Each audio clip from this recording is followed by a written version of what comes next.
indlela isi-uniform bazalwane ikhona ayenza umuntu identifyeka easy by the uniform, uyabo. So ingakho kululu kwazi ukuthi lo muntu iphoyisa because of the uniform, kululu kwazi ukuthi la muntu nurse because of the uniform, kululu kwazi ukuthi la muntu usebenza ebank iphi because of the uniform. So uniform iyenza kube lula ukuthi u-identify umuntu. But uJesu uniform asinika yona, uniform uyasinika uniform nayo, nayo uniform yenu. You must wear this thing, you know, so that people will know that you are my disciples. Here's your uniform. Now uniform yini ke? Uniform asinika yona uJesu is love. But if you have love for one another, that will be your uniform. Abantu bazonazi ukuthi ningabafundi bami if you have love for one another. So sometimes we would want to highlight izinto eningi and forget this one, you know. Nathi size sifaka ama join emasontweni, sifaka ama join athile, and lama join manje asixabanisa, you know. We discriminate one another because of what we wear. God to Jesus, if you are my disciple, people will know that you are my disciple, not because of what you are wearing, but because you have love for one another. In spite of your attire, if you have love for one another, then people will know that you are my disciples. So it's a uniform, Barcelona. It's a uniform. So sinigeziwe uniform, sinigeziwe uniform, you know. Ingakho uJesu ukhulume kaningi lamazwi athi love your neighbor as yourself. Love your neighbor as yourself, you see. It's the first and the greatest commandment. You shall love the Lord your God with all your heart, your soul, your mind, and your strength. And the second one, like it, you shall love your neighbor as yourself. So this is the command. This is the uniform. John chapter 15, verse number 12 to 13. John chapter 15, verse 12 to 13. This is my commandment, that you love one another. It's my commandment that you love. So the will of God, Bazalwane, is for us to love one another. This is the will of God. This is my commandment, that you love one another as I have loved you. And every time we uyafuna ukusikhumbuza ukuthi isizathu sokuthi nithandane is because I have loved you. Ngamanye amazwi, uma ngabe ungathandwanga uJesu kunzima ukuyenza lento. Kodwa the basis of us loving one another is because he has loved us. You know. Besathi uJesu, greater love has no one than this.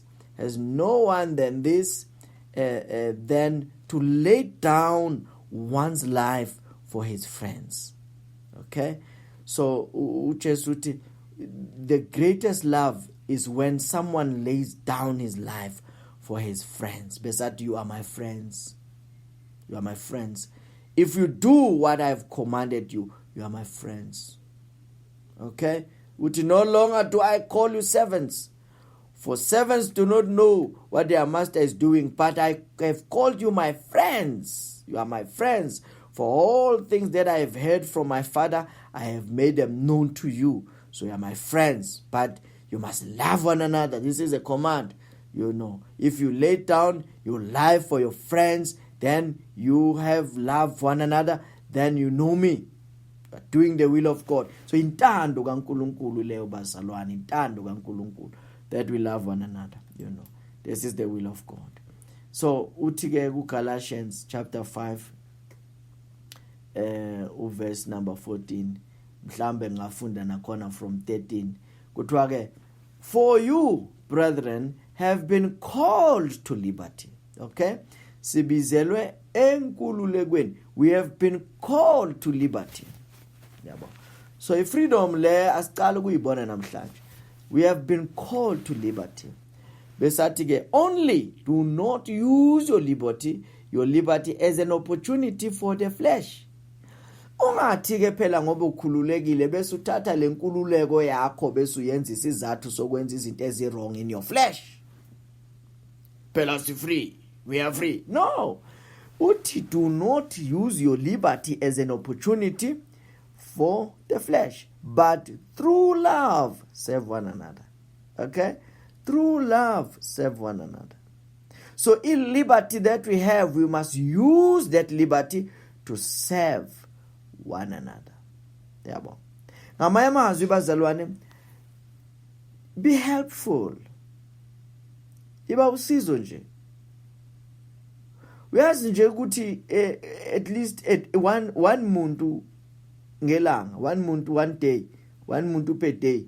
You see, you are helpful. Wenze something enhle nje. Ngabe umuntu ohlala njalo efuna izinto zenzelwe yena, kodwa yena akenzeli umuntu. Khona lolo hlobo lwabantu abanjalo. Akenzeli umuntu yena. Mara yena uhlala efuna ukwenzelwa yena. Uyadimanda. Bazalwane, khona abantu abanjalo. Angazi mhlawumbe kwahlangana nabo nawe. You see, umuntu nje ohlalela ukudimanda. Yonke into ngifuna lo, ngifuna uzangabe nodanki, ngiyafuna kuphela. Kodwa yena akancedi umuntu. No, do not use your liberty as an opportunity for the flesh, but through love serve one another. So where there is love, you will see service. People serve each other, you know. The best gift you can ever have, the best gift is a gift of love. Serve one another through love. For all the law is fulfilled in one word. One word. One word. All the law. Ngamanye amazwi ufuna ukusitshela ukuthi iBhayibheli lonke mawufuna ukusummarize iBhayibheli lonke usummarize one word. One word. You can easily summarize the whole Bible, the whole law. Yeah, summarize the whole law. One word. Even this, you shall love your neighbor as yourself. But if you bite and devour one another, beware lest you be consumed by one another. Uma nidlana, you know, nilumana, qaphele ningaqedani.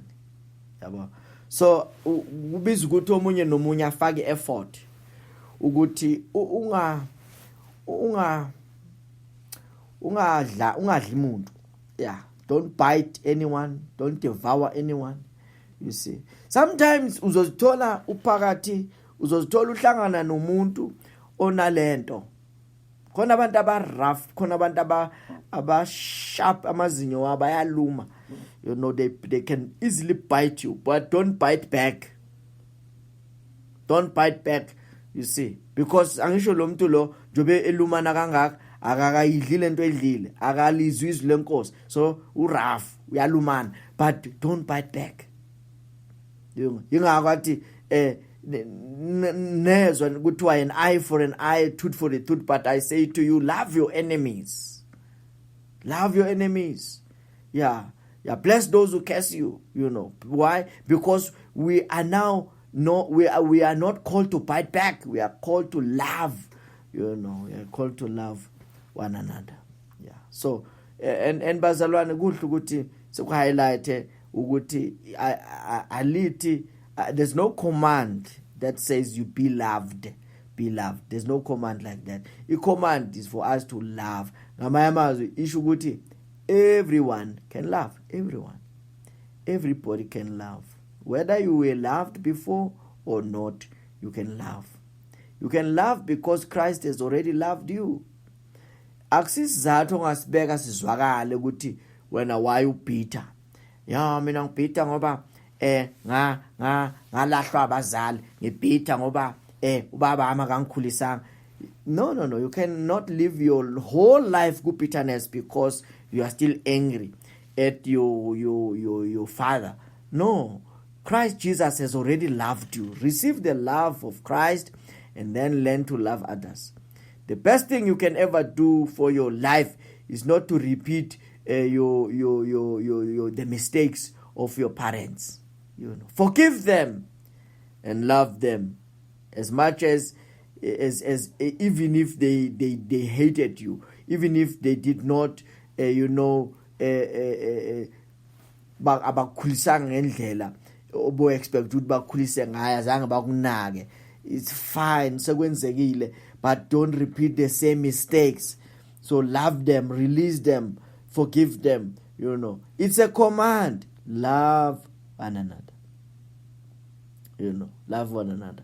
But if you bite one another and devour one another, beware lest you consume one another. Zophela.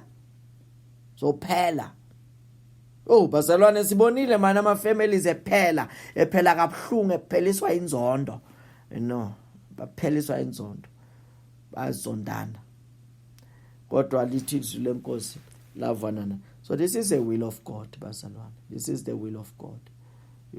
It says it's the will of God. Lapha Galatians chapter 5 verse 10. Mhlamba sigcine ngale verse lapha ya ku 1 John chapter 3. Sigcine ngale verse le. Lapha ku 1 John chapter 3. Mhlamba sofunda nje from 10 to 12, 10 to 12. Sifunde lapho. In this the children of God and the children of devil are manifest. In this the children of God and the children of the devil are manifest. Whoever does not practice righteousness is not of God. Okay? So kusho ukuthi umuntu kaNkulunkulu ubonakala ngani? By practicing righteousness. Nor does he who does not love his brother. So umuntu umntana kaSathane nomntana kaNkulunkulu babonakala. Kusho iBhayibheli lithi in this the children of God and the children of the devil are manifest. So kulula ukubona umntana kaSathane nomntana kaNkulunkulu. It's very easy. Kanjani? Umntana kaSathane umntana kaNkulunkulu ubonakala ngani? Kuthiwa he who does not practice righteousness is not of God.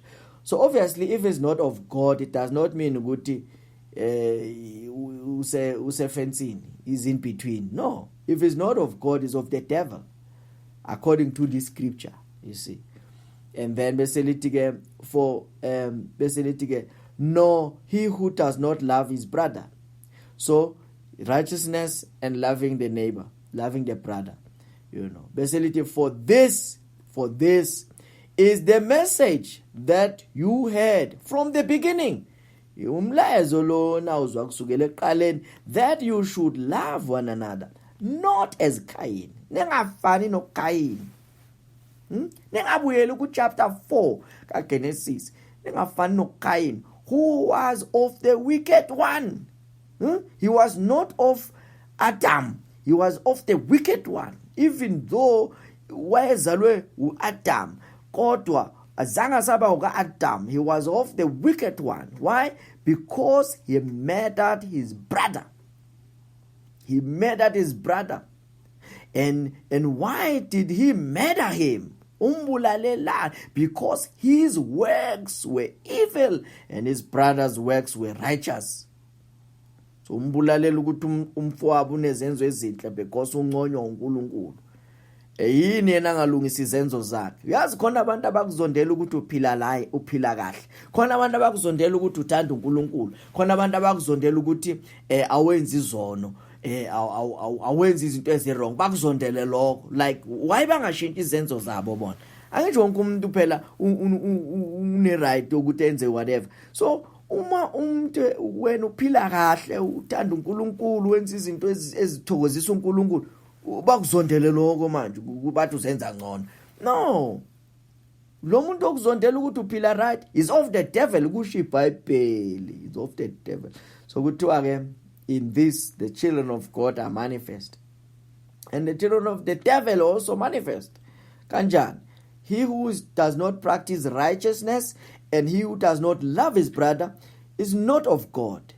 For this is the message that you have heard from the beginning, that you should love one another. Not as Cain, who was of the wicked one, which he paid, and he murdered his brother. Why? Because his works were evil, and the works of his brother were righteous. Okay? So ke bazalwane, this is the will of God. Sikhuluma ngentando kaNkulunkulu namhlanje ekseni. uNkulunkulu anibusise abantwana bendlu okuthandaza, anigcine, anilondoloze, anipha amandla. siphile intando kaNkuluNkulu, siyithandazele intando kaNkuluNkulu, siyenze